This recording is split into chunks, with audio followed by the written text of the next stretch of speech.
Primeiro livro dos Reis, capítulo 19.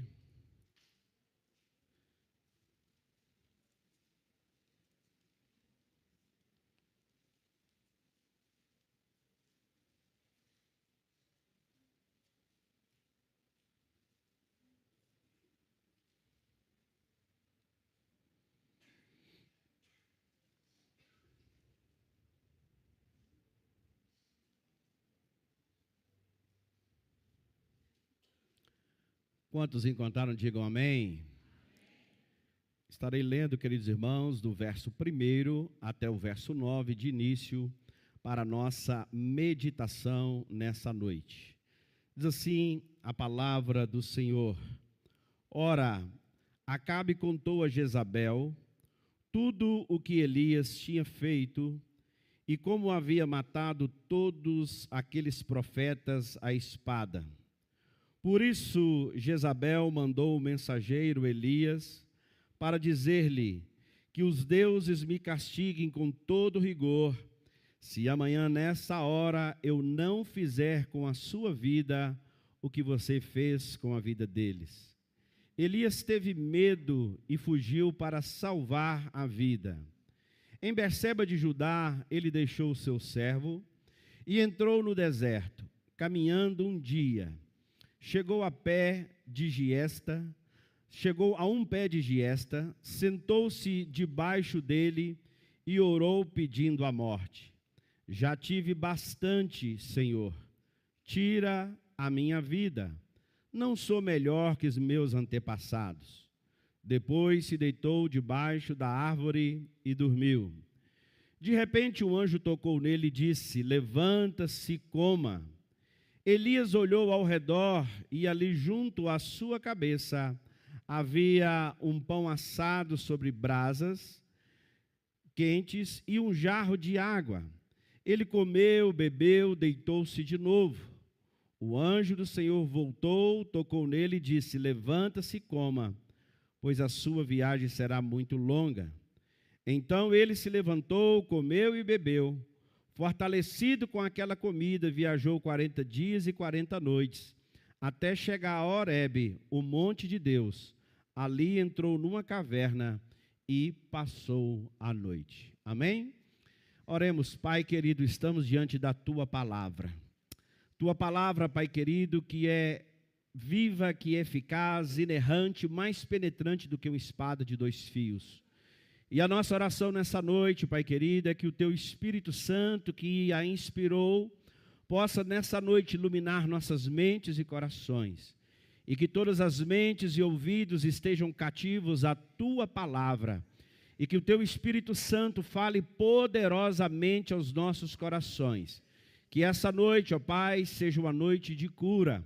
Que essa noite, Pai querido, seja uma noite de restauração. Mas para que isso aconteça, Pai querido, nós dependemos totalmente da ação soberana, poderosa do Teu Espírito Santo sobre nós. Então nós suplicamos mais uma vez, que o Senhor esteja agindo em nosso meio, pelo poder da Tua palavra. Oramos em nome de Jesus. Amém. Pode tomar seu assento, querido irmão.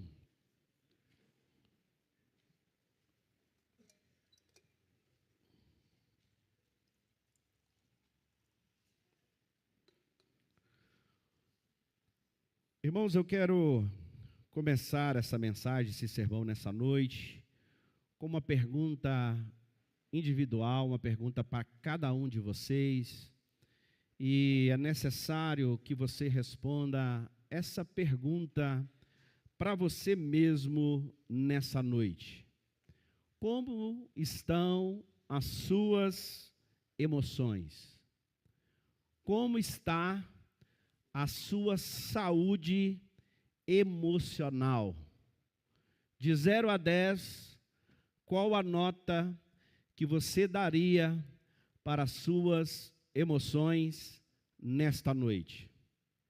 Queridos irmãos, eu gostaria de pensar com os irmãos nessa noite que mesmo os servos mais fiéis de Deus podem atravessar vales emocionais profundos. Porém, o Senhor não abandona seus filhos em suas crises. ele cuida, sustenta, trata e restaura aqueles que chegam ao limite das suas forças. Queridos irmãos, o primeiro livro de Reis, no capítulo 19, ele nos conduz a um dos momentos mais intensos e humanos da vida do profeta Elias. A palavra de Deus vai dizer no Novo Testamento que Elias era um homem como nós, sujeitos às mesmas paixões que nós, mas foi um homem que orou e Deus mandou o fogo do céu, e foi um homem também que orou e depois Deus mandou chuva sobre Israel. Elias é um dos profetas mais notáveis, reconhecidos e respeitados de toda a história bíblica, principalmente do Antigo Testamento. A capital de Israel, os irmãos sabem que a capital histórica é Jerusalém, mas a capital política é Tel Aviv. E lá, próximo a Tel Aviv, próximo ao monte chamado Monte Carmelo, há uma estátua em homenagem ao profeta Elias, porque foi um homem que foi arrebatado em um redemoinho para estar com o Senhor. E esse homem, queridos irmãos, ele vai nos ensinar muito sobre a nossa humanidade nessa noite. Nós vamos olhar para um homem admirado, um homem poderoso, um homem que tinha intimidade com Deus. Porém, querido, depois de experimentar uma grande vitória espiritual ali no Monte Carmelo, onde Deus respondeu com fogo do céu diante de toda a nação de Israel, quando ele estava diante dos profetas de Baal e Azerá, ele então clama ao Senhor e Deus manda fogo do céu e consome todo aquele holocausto. Foi algo transcendental, sobrenatural. Eu não sei os irmãos, eu gostaria de estar lá para ver essa cena maravilhosa. Mas Elias agora, queridos irmãos, ele sai do apogeu do seu ministério e vai viver um momento de vale no seu ministério. Elias agora aparece completamente abatido, cansado e emocionalmente esgotado. E nós nos perguntamos o que é que faria um homem que tem tanta intimidade com Deus, um homem que é tão poderoso, um homem que conseguiu viver algo extraordinário, não apenas em particular, mas diante dos inimigos e diante do povo de Israel. O que é que leva esse homem a estar tão cansado e tão emocionalmente esgotado? Na verdade, foi a ameaça de Jezabel. Ela faz um profeta fugir para o deserto, revelando para nós que até os servos mais fortes podem atravessar crises profundas da alma. Talvez nós não entendemos, e na verdade, se tem um campo em que nós não conhecemos-nos muito bem, é o campo das nossas emoções. Nós não nos conhecemos tão bem quando nós pensamos que nos conhecemos. Existem situações na nossa vida em que nós temos reações que nós não acreditávamos que teríamos. Às vezes nós temos algumas atitudes de muita coragem que nós achávamos que não teríamos tanta coragem. Mas às vezes também passamos por momentos de tanto medo que parece que nós não acreditamos que teríamos tanto medo. E somos a mesma pessoa vivendo em momentos diferentes. Talvez eu esteja pregando nessa noite para alguém que está vivendo um momento de crise.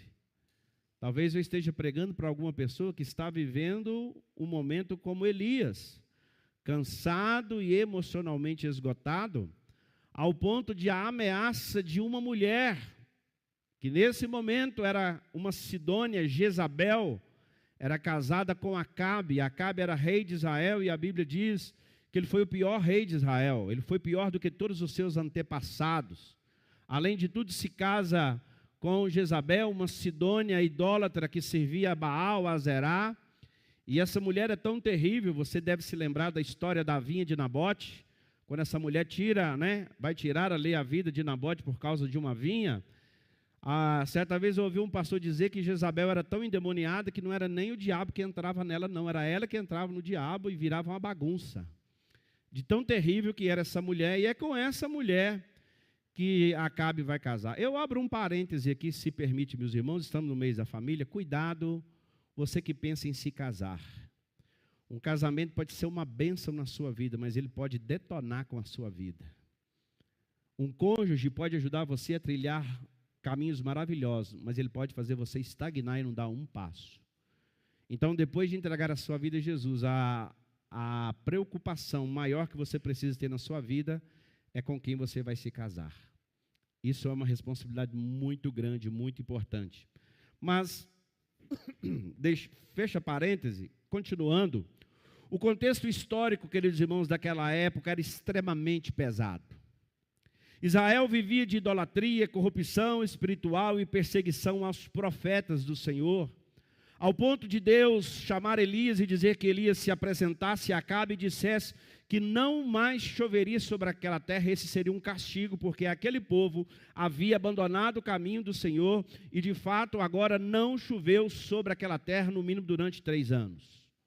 E aquele povo entrou em um grande sofrimento.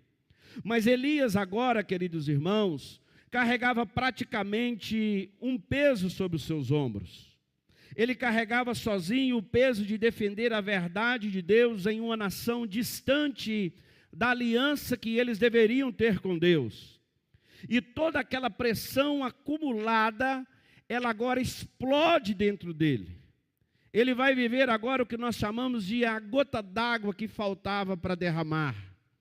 Eu quero dizer uma coisa aos irmãos: a vida cristã é um fardo muito pesado para se carregar sozinho. Muitas são as vezes em que nós nos encontramos cansados, exauridos das nossas forças. E nós precisamos buscar ajuda e precisamos de descanso. Então, queridos irmãos, isso nos ajuda, queridos irmãos, a entender algo muito importante olhando para a vida de Elias. Que emoções fazem parte da estrutura humana criada por Deus. Nós definimos o ser como um ser pensante, um ser que tem intelecto, emoções e vontades. Então nós temos também emoções. E, queridos irmãos, cientificamente, as emoções são respostas do corpo e da mente diante das experiências da vida, influenciando pensamentos, reações e decisões. Quando sobrecarregados estamos, essas emoções podem afetar profundamente a nossa percepção da realidade. Uma atitude sábia a se tomar é que em momentos de crise, em momentos de cansaço extremo, em momentos de angústia, em momentos de depressão, não devemos tomar nenhum tipo de decisão, não devemos fazer nenhuma escolha. Nesses momentos, o tempo e o auxílio do Espírito Santo é que vai nos levar a passar por esse momento, até que, como diz o ditado, a poeira abaixe e possamos então conseguir olhar agora o quadro sob um prisma mais verdadeiro, sob um prisma mais livre, mais limpo, ao ponto de que podemos então tomar uma decisão agora com segurança, racionalmente. Então, queridos irmãos, é exatamente isso que acontece com o profeta Elias. O homem que enfrentou centenas de profetas de Baal, agora se assenta debaixo de um arbusto, desejando morrer. Deixa eu dizer algo para os irmãos. Essa semana, eu e a Priscila atendemos uma pessoa, e nós dissemos a essa pessoa: olha, na verdade você não quer morrer. Porque quando você vê alguém que está pensando em suicidar-se, essa pessoa não quer morrer. Essa pessoa quer se livrar de uma dor e ela não consegue enxergar uma saída. Ninguém quer morrer. Só que às vezes a dor sufoca, a insegurança sufoca, a ansiedade toma conta do coração, ao ponto de que a pessoa já não consegue enxergar mais as coisas como uma realidade verdadeira. Então o texto, queridos irmãos, nos mostra que grandes servos de Deus também podem enfrentar medo, tristeza, esgotamento e crises emocionais. Repita comigo, igreja: grandes servos de Deus podem enfrentar medo, tristeza, esgotamento e crises emocionais. Na verdade, nós vivemos em uma época em que ouvimos muitas mensagens triunfalistas que abandonam as escrituras e começam a pregar uma fé triunfalista de que o crente não fica doente, o crente não fica triste, não pode ficar depressivo e por aí vai. O pastor Hernando Dias Lopes estava pregando aqui na 8ª igreja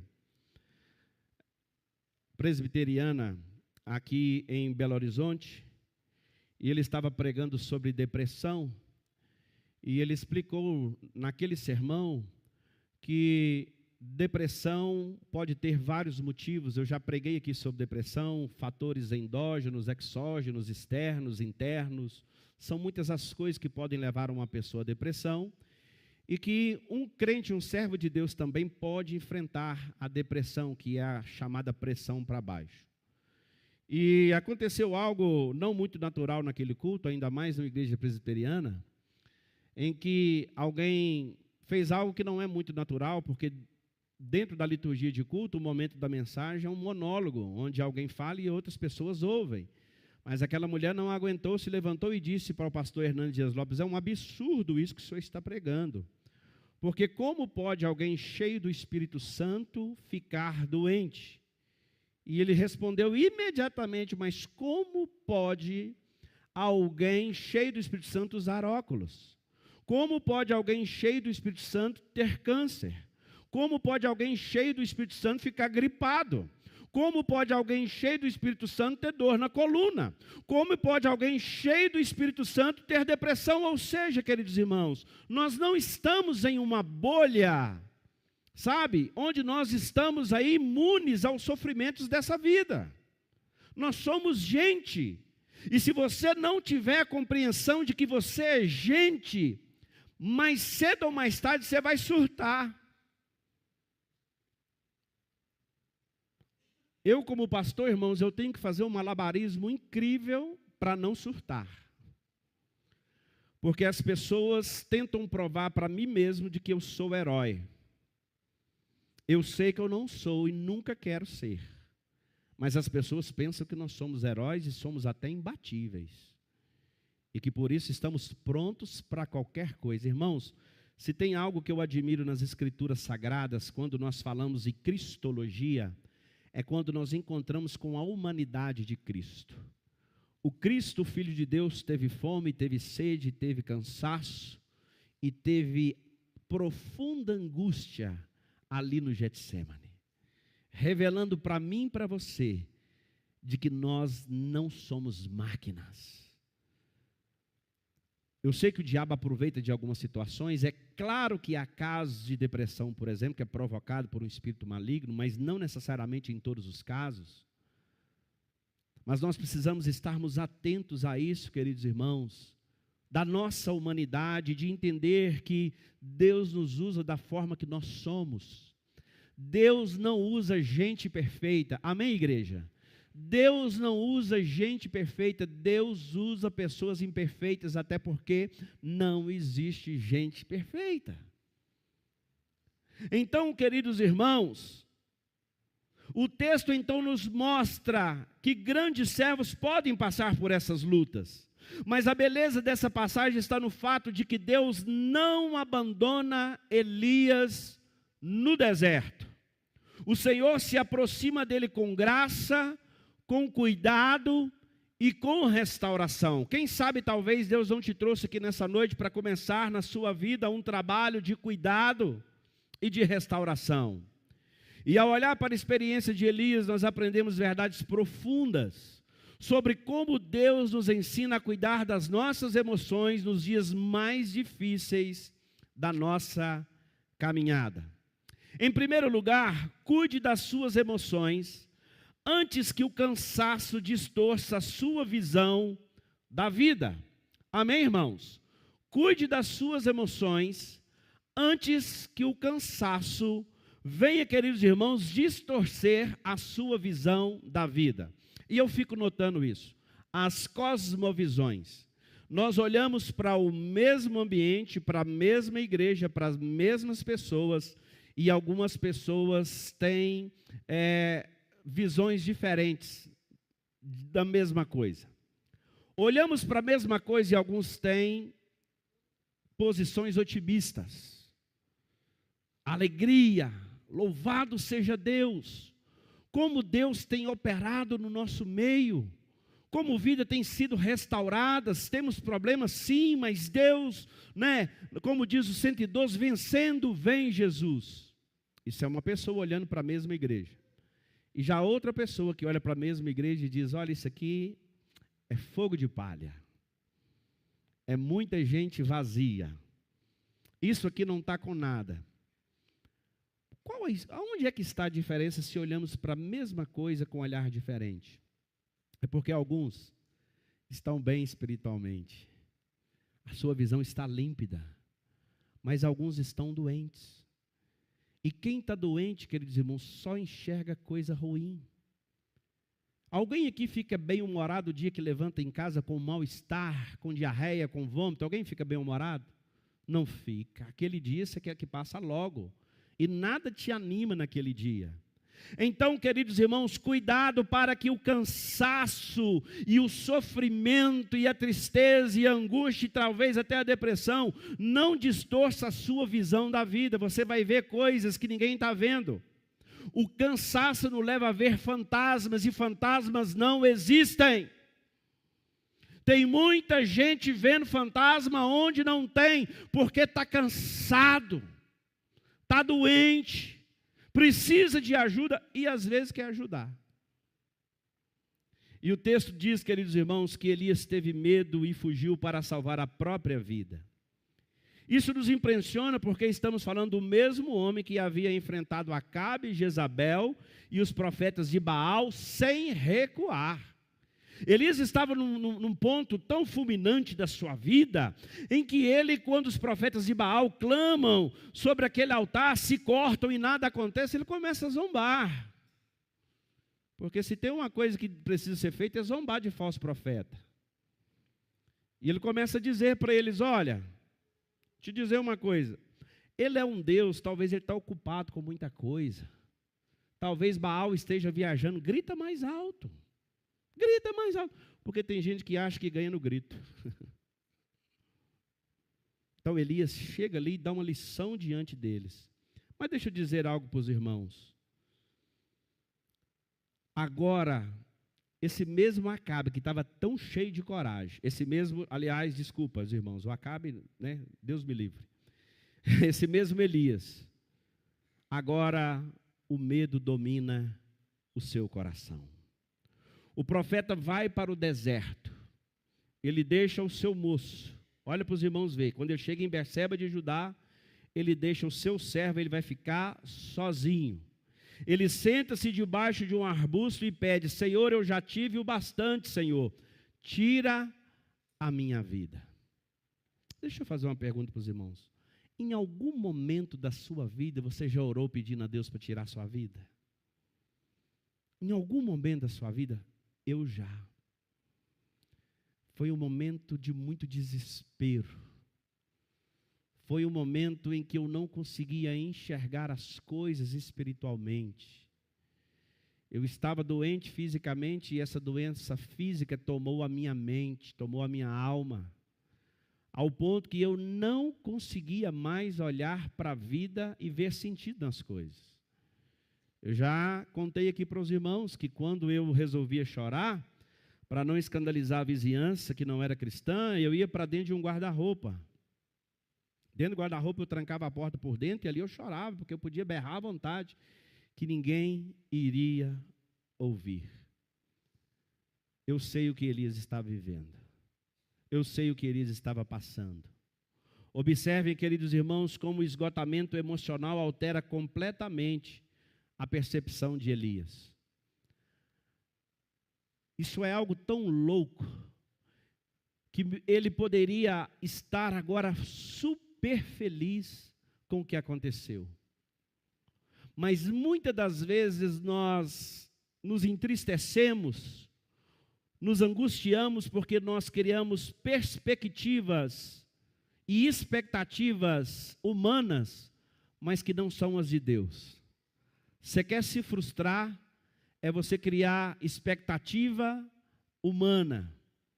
Porque imagine os irmãos, quando ele ora e cai fogo do céu e consome tudo, ele vai descer agora com o povo até o riacho, vai vencer vai matar, vai tirar a vida dos inimigos do povo de Israel ali, dos profetas de Baal, de Azerá, e ele vai agora caminhando na frente, correndo na frente de Acabe, porque o Senhor ia mandar chuva sobre a terra. Talvez ele imaginou que ia haver um grande avivamento agora em Israel, que o povo ia se voltar para o Senhor. Não, depois que caiu fogo do céu, queimou o holocausto e aconteceu o que aconteceu, todo mundo agora vai se render a Deus.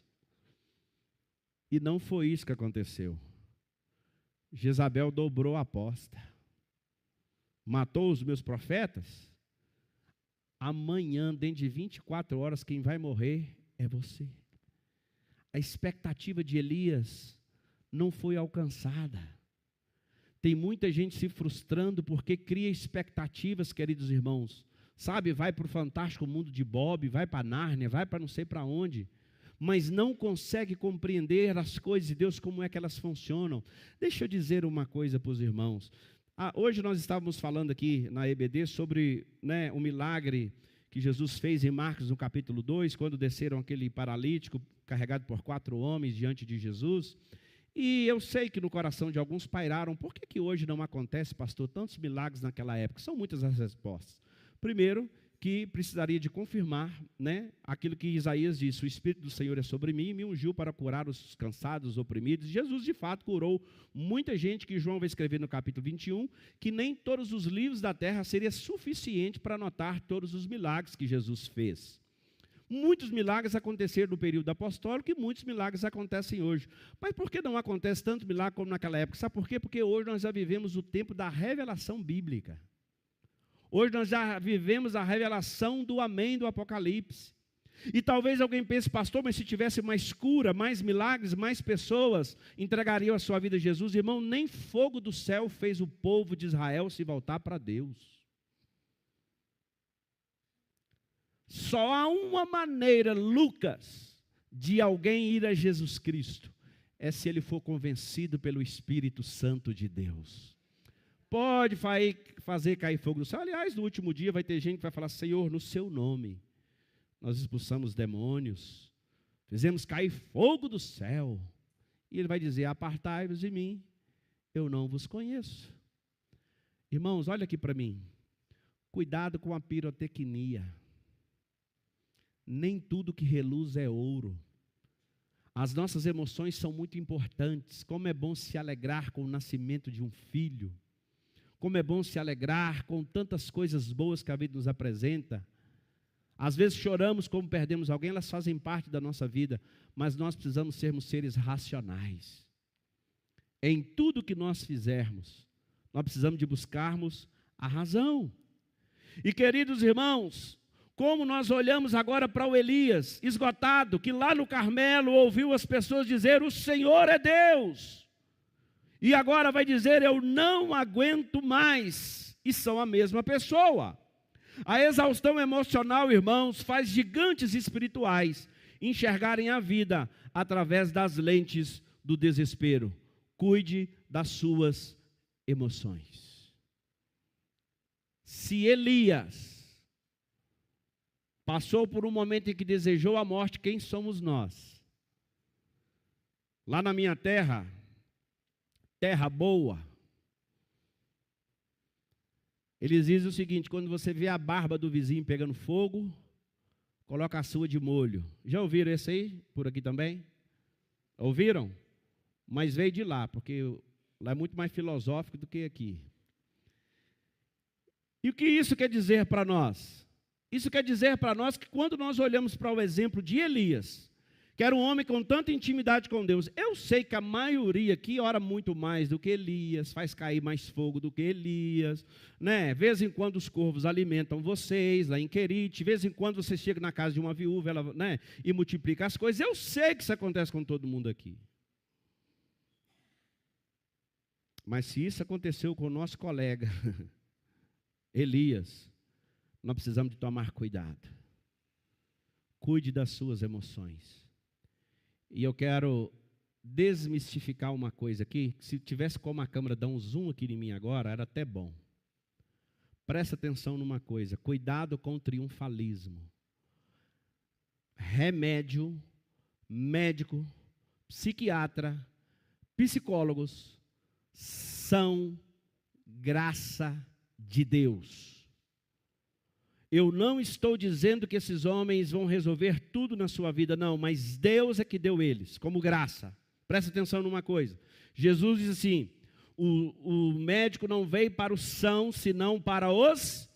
Então, Jesus não desclassificou os médicos, e quem sou eu? Aliás, eu valorizo a classe médica, valorizo os psicólogos que frequentam a nossa igreja, os psiquiatras e tudo mais. Mas nós precisamos de termos a maturidade de entender que isso é graça de Deus. Tem gente que fala, ai pastor, não vou tomar remédio controlado. Toma. Pastor, mas isso é para doido. Por isso.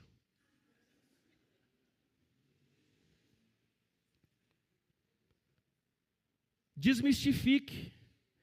Quem diz que medicamento controlado é para doido, irmãos? Não. Não é.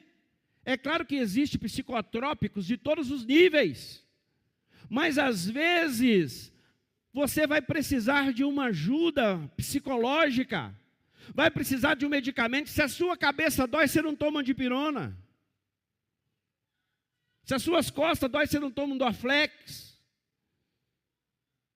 Quem já passou dos 40 aí tem uma intimidade com o Dorflex, que é uma coisa...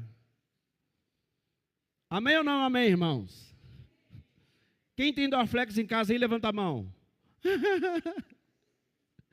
Eu sabia. Vejas que sou profeta. Repita comigo. É graça de Deus. Tem gente que tem preconceito. Pastor, eu não vou tomar esse remédio para dormir, não. Não vou tomar. Aí você vai ao médico e fala, olha, você tem uma questão química no seu cérebro, que faz com que você não durma, e o seu corpo não produz isso naturalmente, você vai precisar desse medicamento, que é um auxílio. Fala, não vou tomar não. Vai vir um anjo com a marreta e vai dar uma cacetada na minha cabeça. E eu vou dormir a noite inteira. Você conhece alguém assim, irmãos? Triunfalista? Você conhece alguém? Eu não tomo remédio, eu não faço essas coisas. Irmãos, Deus poderia fazer assim com Elias. E Elias fica bem, mas ele vai tratar de Elias. Ele vai tratar de Elias, dizendo para mim e para você, tratamento é graça de Deus. Então, irmãos, existe algo aqui, profundamente teológico. Somos criaturas limitadas, Deus não nos criou para viver continuamente sob pressão extrema, sem descanso, sem cuidado e sem renovação espiritual. Um dia eu estava em um determinado local com alguns pastores e um pastor falou assim, eu sou um pastor que eu não tiro férias. Eu tiro férias não, eu trabalho mesmo na igreja. Ó, irmão, parabéns. Quando ele foi pregar, estava chamando cachorro de caixa de Jesus de Genésio. Sai nada, com nada para... Eu falei, irmão, devia tirar umas férias. Olha, irmãos, tem bastante tempo já que eu assumi isso, que se eu não cuidar de mim mesmo, ninguém vai cuidar. E que se eu não cuidar de mim, vocês não vão ter... Pode ter outros pastores até melhor do que eu, mas não vai me ter aqui, porque eu não vou aguentar. Então, de vez em quando, irmãos, eu dou um tempo, sabe, geral, em muita coisa, porque não adianta eu estar, às vezes, o tempo, e não ter condições. A Bíblia diz que Deus fez o mundo em quantos dias, irmãos? Tem uns que não sabem... Até achei que estava vazando alguma coisa no ar-condicionado. Quantos dias Deus fez a terra, irmãos? E no sétimo, o que Ele fez? Aí você, não, pastor. Tem gente que tem orgulho de falar, eu não paro não, eu trabalho demais. Eu vou no seu velório. Vou pregar lá e vou falar, às vezes, vai lá. Olha aqui para minha igreja. Se cuide. Cuide das suas emoções. E não tem ninguém melhor para cuidar das suas emoções do que aquele que te criou. Muitas vezes, queridos irmãos, nós achamos que espiritualidade elimina a nossa fragilidade humana. Mas a Bíblia nunca ensinou isso. Elias não estava em pecado por estar cansado, ele estava humano. E humano cansa. Temos limites. Pelo amor de Deus, irmão, você tem limites. Respeite os limites que Deus colocou em você. Você não vai ser produtivo se você não souber lidar com a sua fragilidade humana. Há pessoas que amam a Deus sinceramente, mas que estão emocionalmente drenadas pelo excesso de responsabilidade, pelas pressões familiares, pelas frustrações ministeriais, pelas crises financeiras e pelas lutas internas e silenciosas. Muita gente assim. E a Bíblia diz que se o Filho vos libertar, verdadeiramente sereis. Mas tem gente que diz que é livre. E não é que está faltando Deus. Está faltando sabedoria. Está faltando descanso. Está faltando se cuidar. O inimigo, queridos irmãos, ele gosta de atacar exatamente nos momentos de maior desgaste da nossa vida. Alguém aqui já assistiu uma luta de boxe? Quem assistiu? Boxe. Depois que veio o MMA, né, Diogão? Eu prefiro MMA. É mais rápido, né? Já mata o cara, ó, já vence o cara de uma vez ali e pronto, resolve. Porque o boxe, irmão, o boxe é meio chato. Normalmente é mais de 10 assaltos. Parece alguém no Rio de Janeiro. E o que acontece? Normalmente o primeiro round, os oponentes ficam se estudando. Fica o tempo todo. A gente fala, mas é isso aí, eu quero ver porrada. Quero ver o pau quebrar. Não é verdade? E fica aquele negócio. Aí quando eles descobrem o ponto fraco, quando eles acertam, ele vê que a pessoa sentiu. O restante da luta ele vai bater aonde? Ali. E o inimigo faz isso com a gente. Quando ele te pega de ladeira abaixo, ele é um oportunista. Ele gosta de atacar pessoas nos momentos de maior desgaste. Don Carson afirma que pessoas cansadas raramente enxergam a realidade de forma equilibrada. A realidade é a mesma, mas a visão é diferente. Então perceba que Elias se isolou e o isolamento é perigoso porque a solidão prolongada alimenta pensamentos distorcidos. Sim ou não? Provérbios 18:1, aquele que se isola busca o seu próprio entendimento e insurge-se contra a verdadeira sabedoria. A pior idiotice que você pode fazer no momento de crise é ficar sozinho. Você sabe por que tem gente doente ainda espiritualmente? Porque tem orgulho, não tem coragem de pedir ajuda. Prefere passar uma imagem de santarrão, de santarrona, de poderosão, de poderosona e está sendo carcomido por dentro, mas não pede ajuda.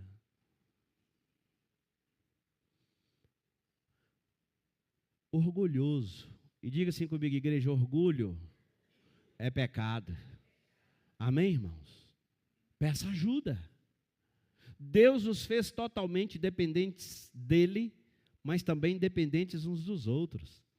A Bíblia diz que é melhor serem dois do que um, porque se um cair, o outro levanta.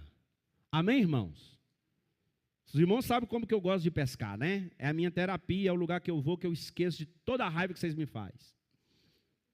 Quando eu vou pescar. Não é todos, não, alguns. E eu tenho conseguido uns parceiros aí, sabe, que estraga meu material, que não sabe pescar direito. Eu não vou citar o nome do João, não. Mas eu prefiro que ele vá comigo quando ele tem folga do que ir sozinho, irmãos. É muito bom ter alguém para conversar, para compartilhar. Se acontecer alguma coisa, não é verdade? Agora, quem se isola, irmãos, está perdido.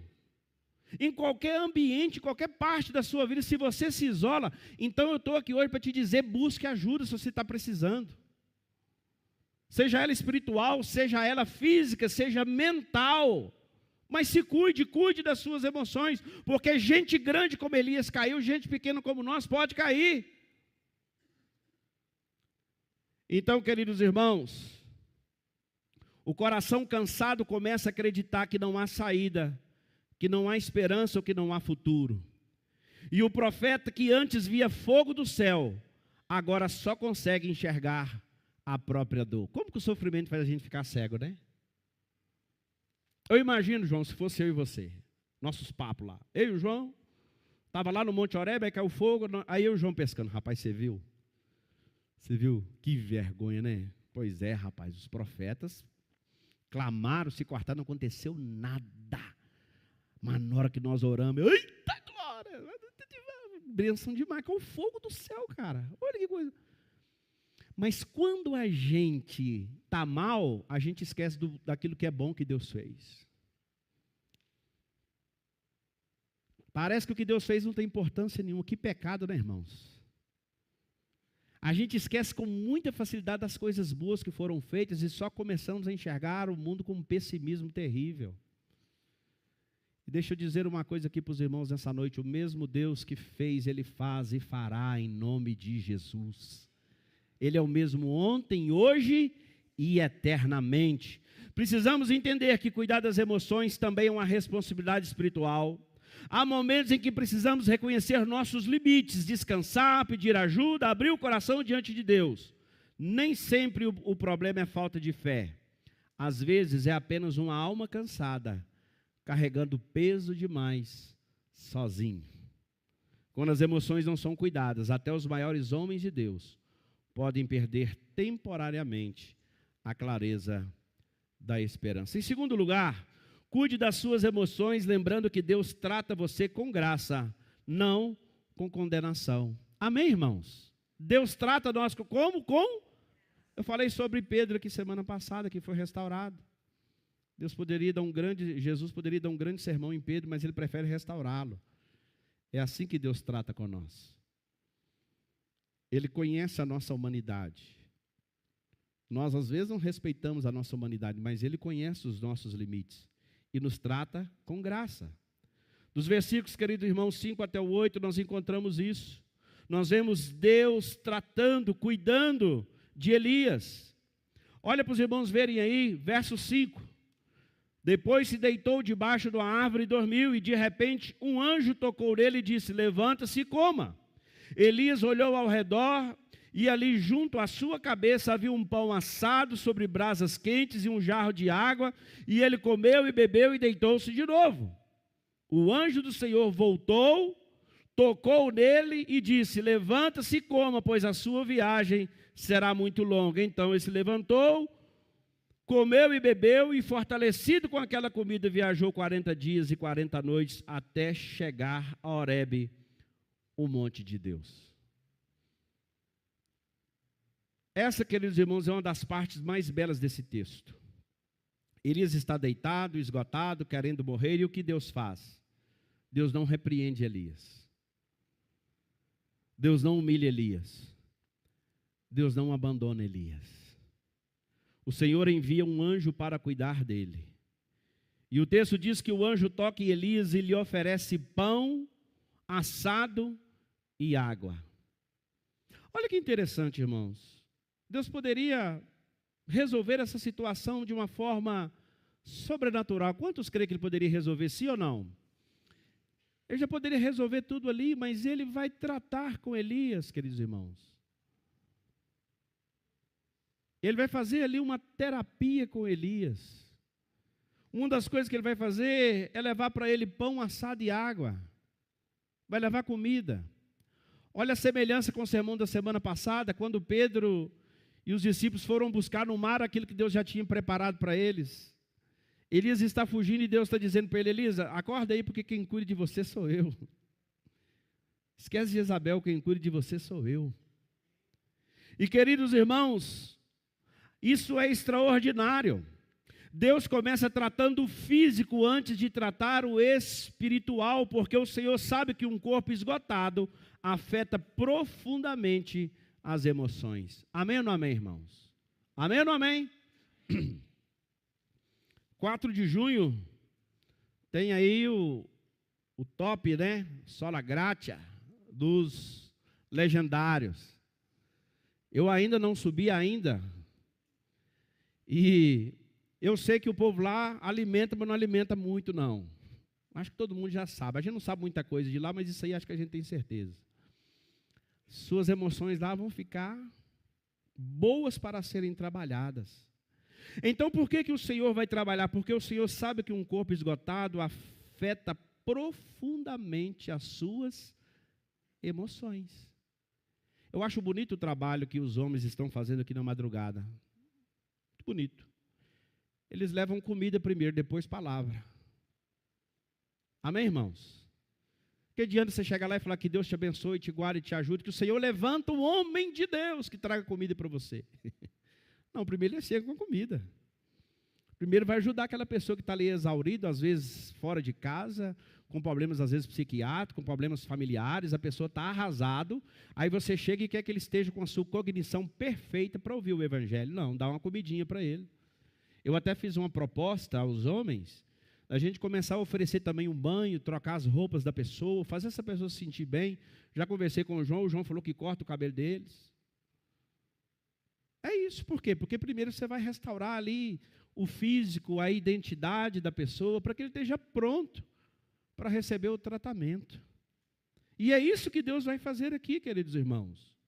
Existe aqui uma teologia maravilhosa da graça divina. Deus conhece nossas estruturas e sabe que nós somos pó. O Senhor entende nossas fragilidades melhor do que nós mesmos, e por isso Ele nos trata assim. Agora, muitas pessoas acreditam que Deus só se aproxima dela quando estão fortes espiritualmente. E o apóstolo Paulo vai dizer que quando eu penso que eu estou forte, e quando eu penso que eu estou fraco, aí eu estou forte. Então, queridos irmãos, 1 Reis 19 mostra exatamente o contrário. Deus visita Elias no fundo do poço emocional. O Senhor não desiste de seus filhos cansados. Tem alguém cansado aqui nessa noite? Levanta a mão, não. Física, mental, espiritualmente. Deus visita os cansados. Matthew Henry, ele escreveu que Deus sabe adaptar seus cuidados à fraqueza do seu povo. Ninguém sabe melhor do que nós precisamos do que aquele que nos criou. Os irmãos sabem o quanto eu gosto de criança. E de vez em quando eu pego umas crianças e elas choram. E aí eu começo a tentar fazer várias coisas para a criança parar de chorar. Aí vai indo os meus truques, se esgotam e a criança continua chorando. Aí o pai e a mãe vêm, chegam e falam assim: é só fazer isso. A criança para de chorar. Às vezes até fica com raiva, porque não me avisou no início. A criança para de chorar. Por quê, pastor? Porque ninguém conhece melhor um filho do que os pais. Ninguém te conhece melhor do que Deus. Até aquelas orações que você faz ensaiadinhas. A Bíblia diz em Romanos 8 que nós não sabemos orar como convém, mas aquele que sonda os corações sabe qual é a intenção do Espírito, e é Ele que, segundo Deus, intercede por nós. Aí Ele transforma a nossa oração, aquilo que nós queríamos falar, que está na alma, mas não chegou aos lábios, o Espírito Santo leva ao nosso Pai. Ele sabe o que nós precisamos.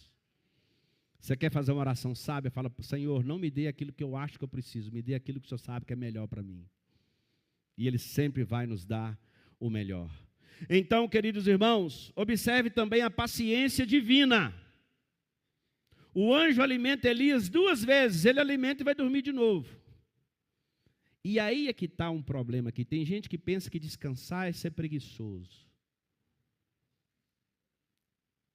Deixa eu te dizer uma coisa. você tem que estar bem para produzir, sim ou não? Mas se você não descansar, você não produz. Alguém que já perdeu uma noite de sono e teve que trabalhar no outro dia? Alguém já? Você produziu bem? De forma nenhuma. Eu não consigo nem falar direito no outro dia. Acho que eu preciso mais de sono do que de café. Porque café é bom, né, irmãos? Quem gosta de um cafezinho, diga amém. Tudo crente. Tudo crente. 2 vezes o Senhor manda o anjo alimentar Elias, depois o deixa descansar novamente. Deus trabalha processos. Amém, irmãos? Tem gente tão acelerada que Deus precisa desacelerar ele para trabalhar na vida dele. Deus respeita processo e a gente não respeita. A gente toma um pouquinho de fôlego e já quer partir para a guerra de novo. Não, tudo. A Bíblia diz que é um tempo determinado para todas as coisas debaixo do céu. Então tem tempo de trabalhar, mas tem tempo de descansar. E restauração emocional normalmente não acontece instantaneamente. Uma vez eu estava aqui, irmãos, daquele jeito. Mas daquele jeito. Aí eu falei com a minha gatinha, amor, olha para nós aí durante essa semana, um local só para casais. Vamos nós dois para lá, eu quero deitar naquela banheira, eu quero descansar, eu quero acordar tarde, eu quero... Só nós dois, amor. Love! Aí a Priscila, é para já. Qual a esposa que não quer ouvir isso aí, irmãos? As esposas que querem ouvir isso aí, digam amém. Ihu! Arruma aí, amor. E ela olhou para mim e falou assim, eu acho que é bom a gente ir mesmo. Do jeito que esse homem está. E aí, irmãos, nós fomos para um lugar, chegamos lá, um lugar muito bom, mas caro. A gente, às vezes, fica ali entre o descanso e o estresse do pagamento, né? Só os homens sabem, as mulheres não sabem o que é isso. Você está na praia todo feliz, mas está assim, mas vai ficar caro. Os homens que concordam comigo, levantam a mão. Não é? Ah, a esposa está lá. Ai, que coisa linda. Tá, brincando. E a gente está assim na mente. Tchim, tchim. Mês que vem tem PVA. E aí nós ficamos só 2 dias nesse lugar. Foi gostoso? Foi. Mas não foi suficiente. Não foi. Eu voltei de lá melhor, mas ainda cansado. Estressado.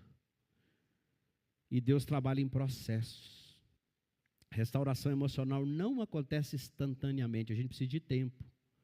E há pessoas, irmãos, que querem respostas rápidas para as dores profundas. Mas Deus frequentemente trata as nossas emoções passo a passo. Amém, irmãos? Ele não tem pressa. Quantos aqui já foram ao médico? Todo mundo, né? Ou então os irmãos estão com a saúde de ferro. Misericórdia. Essa semana foi a cerimônia do jaleco da Ana Clara lá na faculdade, meio médico, e nós fomos participar.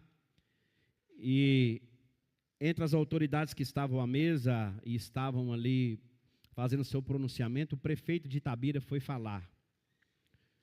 Acho que é Marco Antônio que ele te chama, se não me falha a memória. Aliás, tem o dom da palavra. Como falou bem aquele homem. Muito bem. É Marco Antônio mesmo? E ele disse o seguinte, dando conselho para os meninos que estavam se formando, olha, vocês precisam de ter empatia por aquelas pessoas que se assentarem na frente de vocês. Ele disse assim, eu construí uma UPA muito bem construída, com toda a estrutura, coloquei bastante médico, fiz tudo bom e do melhor.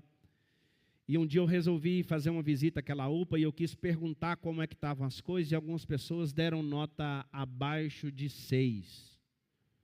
E eu perguntei, mas por que deram a nota tão baixa, se a estrutura é tão boa, se os médicos são tão bons? E as pessoas disseram assim, olha, prefeito, realmente tudo aqui está muito bom. O problema é que a maioria dos médicos, quando nos atende, nem olha na nossa cara. Ele só começa a escrever rapidamente, nos dá um papel e nos manda embora. A estrutura é boa, os médicos são bons, o que estava faltando era empatia. E o conselho dele para os... Né, o João estava lá fazendo bagunça, foi excelente. Eu ia dedar a irmã de Leusa também, que fez bagunça lá, mas ela é mais séria, não vou dedar não. E o que eu pude perceber, irmãos? Que o que as pessoas hoje querem, as coisas muito rápidas. Quem está sentado ali, deixa eu fazer uma receita logo para me livrar disso aqui. Agora, tratamento requer tempo. Amém, irmãos? Você sabe qual que é o nome genérico que uma pessoa recebe quando está diante de um médico ou no hospital? Paciente. Então tem que ter paciência. As pessoas querem as coisas a toque de caixa. Eu não acredito em mudança instantânea, eu creio em salvação instantânea, mas mudança leva a um processo. Santificação é um processo. Cura é um processo. Então, queridos irmãos, é de um passo de cada vez. O pão e a água apontam também para uma verdade espiritual maior. O Senhor sustenta seus filhos, mesmo em meio ao deserto. De vez em quando alguém fala para mim, pastor, estou passando por um deserto. Eu digo, glória a Deus, pastor, é porque você está passando. Deserto não é lugar de viver, é lugar de passar. E Jesus não enganou ninguém, todo mundo vai passar. Se não passou, vai passar. Então, assim como Deus sustentou Elias, Cristo continua sustentando o seu povo cansado hoje. Amém, irmãos? Sabe por que nós não guardamos sábado? Porque o sábado apontava para Cristo.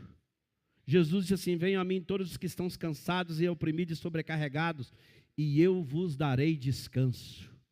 O autor aos Hebreus vai dizer que Cristo é o nosso descanso. Amém, igreja? Repita comigo, diga, Cristo é o meu descanso. Amém, irmãos? Descansa nele, lançando sobre ele todas as vossas ansiedades, como diz Pedro, porque ele tem cuidado de vós, mesmo estando passando por um deserto. Você não precisa esconder a sua dor de Deus. O Senhor não se aproxima de você apenas nos dias de vitória. Ele também entra no seu deserto. E há momentos em que Deus simplesmente nos chama para parar, respirar e permitir que a sua graça cuide de nós. Nós precisamos de aprender a lidar com o tempo. Precisamos de aprender a lidar com o tempo. Tem coisa que é rápida, tem coisa que demora. Amém, irmãos? Alguém que sabe fazer pudim? Muita gente aqui sabe fazer pudim. Quanto tempo demora, irmão, para um pudim ficar pronto? Pudim bom. Fala aí, irmãos, o tempo? 1h30? Eu vejo que não há consenso. Ô, Júlia, a Júlia é especialista. 1h30, né? Se a Júlia falou, está falado. Aliás, se vocês... Né, depois você dá o telefone aí, Júlia. Mas entenda uma coisa. Pastor, eu aprendi um macete, eu faço um pudim com 10 minutos. Não vai ficar bom. Não vai, porque tem coisa que requer tempo.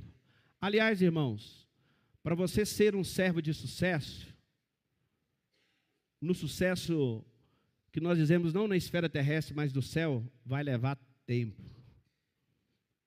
Não é do dia para a noite, vai levar tempo. A Rede Globo faz você ficar famoso com 15 segundos. Mas para você ser um servo aprovado por Deus, isso pode levar a sua vida inteira. Deus trabalha nos processos. Então, o mesmo Deus que sustentou Elias, continua sustentando os seus filhos.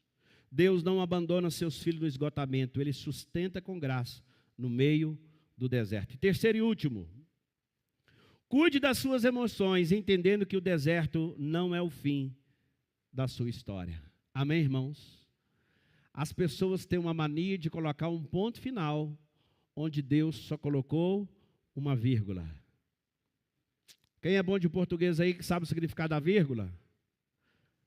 O que é a vírgula, irmãos? É uma pausa, não é? É uma respiração. Tem muita gente pondo um ponto final no momento que é só uma vírgula na nossa vida. E as vírgulas fazem parte da nossa vida. Leia comigo os versos 8 e 9, nós encerramos aqui. Diz assim: então se levantou, comeu e bebeu, e fortalecido com aquela comida, viajou 40 dias e 40 noites, até chegar a Horebe, o monte de Deus. Ali entrou numa caverna e passou o quê? A noite. Irmãos, fortalecido pelo alimento enviado por Deus, e que alimento foi esse, né? O homem caminha 40 dias e 40 noites até Horebe, mais de 100 km. Horebe era um monte de Deus. Horebe era um lugar profundamente simbólico na história de Israel. Foi ali que Moisés teve encontros marcantes com Deus. Foi ali que a aliança foi reafirmada. Ali era um lugar de revelação, renovação e começo. E Deus conduz Elias para esse mesmo monte. Isso nos ensina algo poderoso aqui, irmãos. Deus transforma desertos em lugares de encontro. Ninguém quer ir para o deserto, mas é no deserto que nós mais vemos o agir de Deus.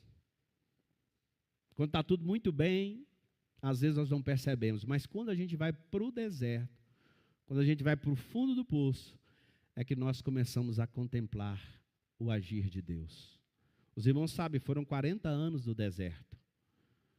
E foi ali no deserto onde Deus mais manifestou sobrenaturalmente sobre a vida do seu povo durante toda a história. No deserto. Então, o que parecia ser o fim para Elias era apenas um processo de restauração. O Senhor ainda tinha planos para o profeta, ainda havia unção, ainda havia missão, ainda havia propósito. Eu tive que aprender isso na minha vida. Eu tive que aprender. Quando eu era mais novo, sempre gostei de trabalhar na igreja, mas se alguma coisa me decepcionasse, se alguém fizesse corpo mole, se alguém não encarasse com a mesma dedicação que eu encarava, aí eu falava, você quer saber, eu vou deixar isso para lá, não vou fazer, porque tarararará. Chegou uma época que eu comecei a olhar para trás e ver um monte de projeto pela metade. O Marcinho fez assim, acho que ela lembrou de algum. Ficava pela metade. Até eu entender, queridos irmãos, que quem nos chamou foi Deus. E que nós temos que nos esforçar, queridos irmãos, porque ainda que as coisas não estejam correndo da forma que a gente quer, o Senhor não nos abandonou. Ainda há uma unção sobre nós, ainda há uma missão para nós e ainda há um propósito. Quando isso não existir mais, Deus vai nos levar. Quando não existir mais essas coisas aqui para nós, o Senhor vai nos levar. Repita comigo, igreja: o deserto não anula o chamado. Amém? Hoje eu aprendi, quando o deserto vem, eu dou uma pausa. Continuo fazendo as minhas coisas, mas esperando aquilo passar.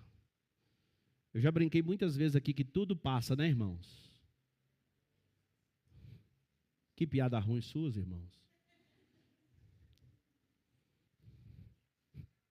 Gostei da risada, irmã. Tudo passa. Amém, irmãos? Eu não vou falar. Vocês estão esperando aí. Esses jovens já ficam com o celular assim, ó. Depois fazer meme do pastor. Ora para eles aí, irmã Vilma. Tudo passa, irmãos. Quantas pessoas acham que uma crise emocional significa que Deus terminou com elas? É o fim, acabou. Não vou fazer mais nada. Ó céus, ó vida, me leva, Senhor, acabou tudo. Queridos irmãos, mas Deus não define seus filhos pelos momentos de fraqueza. Amém, irmãos? Você já pediu coisa para Deus que Ele não respondeu e se achou bom em não ter respondido?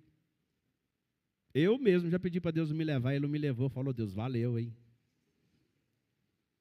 Ô pastor, você não quer estar com Deus? Eu quero, mas diz que morrer faz muito mal para a saúde. E o meu maior medo é deixar uma viúva dessa, irmãos. Ah, não posso não. A hora que ela tiver só a rapinha, não servir para mais ninguém, aí Deus pode me levar, mas enquanto isso, não. Deixa aí. Então, queridos irmãos, o deserto não anula o chamado. A crise de Elias não cancelou o seu ministério, a crise não cancela o nosso ministério. Dá um tempo, respira, relaxa, vai passar, toma um fôlego e continua. John Piper diz que as mais profundas obras de Deus muitas vezes acontecem nos vales mais escuros da nossa alma. Observe ainda, Deus faz Elias caminhar. Amém, irmãos? Quem faz caminhada aí? Fala a verdade, quem tem o hábito de fazer caminhada, levanta a mão. Irmãos, eu achei que ia ser um número bem maior, sinceramente. Quem vai na academia aí, pelo menos? Na academia tem esteira. Considera caminhar, não? Senão eu estou fora também.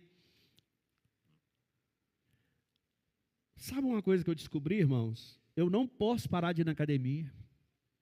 Não posso. Eu pensava que a academia era só para a saúde física. Mas o que ela ajuda na nossa saúde mental é um absurdo, irmãos. Acho que até mais do que na física. Eu não sabia disso. Existe toda uma explicação científica aí. Parece que nós produzimos endorfina, não é isso mesmo? Me ajuda aí, Ana Clara. Mas o que a gente produz? Serotonina, dopamina. Pastor, o que é isso? É mistério. Se você não tem um dom de línguas, tudo que é ina vai produzir ali você caminhando, você fazendo alguma coisa. Aí Deus, irmão, calma aí. Deus uma vez teletransportou uma pessoa, sim ou não na Bíblia? Algumas, aliás, mas um lá no Novo Testamento. Quem foi? Quem? Não, a irmã confundiu, não foi Tiago, não. Quem foi, irmão? Foi teletransportado. Estava pregando assim, saiu, foi lá para Azoto. A irmã é boa de Bíblia. Filipe. Lembra? O Senhor, ele já foi lá para Azoto. Presta atenção, Deus poderia fazer o mesmo com Elias, sim ou não? O Elias vai direto lá para a caverna, lá no Horeb. Não, mas ele vai colocar ele para caminhar. Ele vai colocar ele para andar. E deixa eu falar uma coisa para os irmãos, e é longe. 40 dias e 40 noites, irmãos. Alguém já caminhou isso aí? Né? O legendário é 4 dias, eu estou com medo. 40 dias e 40 noites. Então, queridos irmãos, preste atenção numa coisa. Deus coloca ele para caminhar. E há um significado muito grande nisso. Porque, queridos irmãos, o Senhor não tira milagrosamente dali. Existe uma jornada, porque maturidade emocional também é construída no processo. Amém, irmãos? Maturidade emocional é construída no processo. Há dores que nos quebram, mas há dores que Deus usa para nos amadurecer. Sim ou não? No Horebe, Elias ainda ouviria a voz suave do Senhor e teria a sua visão restaurada. É lá no Horebe que Deus iria tratar com ele. Os irmãos conhecem o restante do texto. Ele estava na caverna, veio o vento, veio o terremoto, veio o fogo, e depois o Senhor vem na brisa suave e vai dialogar com ele. O que você está fazendo aqui, Elias? Senhor, só ficou eu. Todo mundo que está mal emocionalmente se faz de vítima. Sim ou não? Tadinho de mim, coitadinho de mim, eu sou um nada. E os grandões estão pisando em mim. Todos os profetas de Baal morreram, só ficou eu. Aí o Senhor com um jeitinho, Elias, além de você tem 7.000 ainda, tá? Que não se dobraram. Você desculpa aí a minha sinceridade, Elias, mas você não é a última Coca-Cola do deserto, não. Se tem uma coisa, irmãos, que eu tenho dificuldade, Deus tem que me abençoar muito. Eu vou começar uma pós-graduação agora, permitindo Deus, em julho. E nessa pós-graduação eu quero aprender isso, a lidar com gente assim. Autocomiseração. Tadinho de mim. E normalmente, queridos irmãos, é isso que uma pessoa que está doente, psicologicamente, ele faz. Talvez, queridos irmãos, hoje você esteja atravessando um deserto emocional, mas não conclua a sua história antes da hora. Deus continua trabalhando até nos silêncios da vida, sustentando seus filhos do caminho e restaurando corações feridos. A crise não é o capítulo final da história do servo de Deus, amém, igreja? Existe vida depois do vale, esperança depois da dor e restauração depois do cansaço. Se coloque de pé.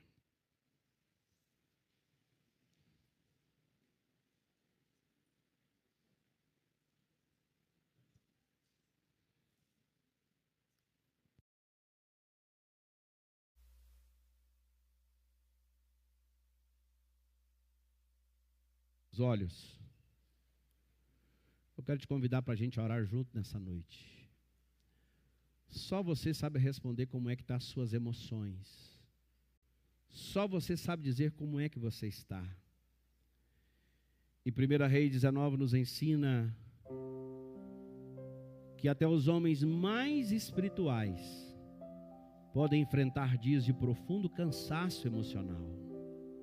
Elias chegou ao limite, teve medo, quis fugir e até desejou morrer.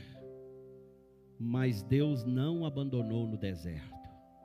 O Senhor cuidou dele, fortaleceu suas forças e restaurou seu coração. Essa passagem, irmãos, ela nos lembra que nossas crises não cancelam o cuidado de Deus, nem anulam os seus propósitos para nós. Há momentos em que a alma se cansa, mas o Senhor continua perto, sustentando seus filhos com graça e com misericórdia. Talvez hoje exista alguém aqui emocionalmente cansado, tentando continuar sem forças.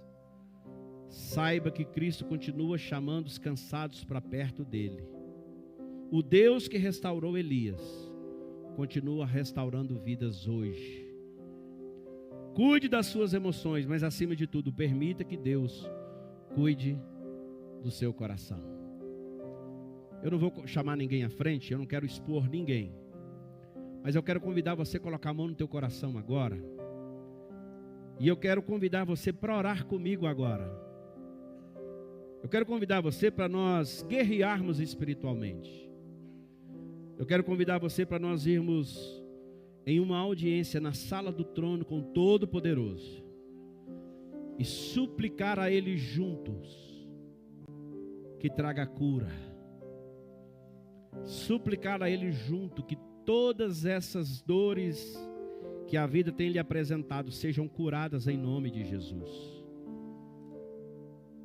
Ninguém melhor do que Deus conhece as suas fragilidades, as suas dores, mas Ele continua curando e restaurando vidas. Se você quiser, você pode ser curado nessa noite. Jesus perguntou para aquele cego: o que queres que eu te faça? Nessa noite ele pergunta: você quer ser curado? Você quer ter as suas emoções renovadas? Se você deseja, o Senhor está aqui nesse lugar e eu quero orar por você. Pai, em nome de Jesus, nós cremos que Tu és a cura. Nós cremos, ó Pai querido, que Tu és aquele que nos conhece intimamente. Ainda informe, o Senhor já nos conhecia profundamente. E eu suplico ao Senhor agora que vá de encontro às mentes e corações nessa noite, trazendo, ó Pai querido, cura emocional. Pai querido, que as nossas emoções, que fazem parte da nossa composição humana, sejam também guiadas e direcionadas pelo Teu Espírito Santo. Que sejamos pessoas saudáveis física, mental e espiritualmente na Tua presença. Que possamos, ó Deus querido, dar ouvidos à voz do Espírito Santo e não às vozes desse mundo. E entendermos, ó Pai querido, que a nossa dor não anula o nosso chamado. E que o nosso chamado é maior do que a nossa dor. E que nada pode governar a nossa mente e os nossos corações a não ser o Teu Espírito Santo. Que não sejamos guiados pelas emoções, Que não sejamos, ó Deus, abatidos pelos dias de luta, mas que possamos perseverar dia após dia na presença do Senhor. Traga cura, Senhor. Traga, Pai querido, aos corações uma libertação, um desejo, ó Deus querido, de prevalecer dia após dia na presença do Senhor. Pai querido, que ninguém aqui pendure a sua harpa no salgueiro, mas que todos aqui cantem uma nova canção ao Senhor. Que todos aqui se levantem, ó Pai querido, com força, com coragem, com vigor, restaurados, restabelecidos, descansados no Senhor, para continuarem, ó Deus, seguindo em frente. Eu creio, Pai querido, que o Senhor é o Deus que faz isso. E eu te suplico, faça isso nessa noite, em nome de Jesus.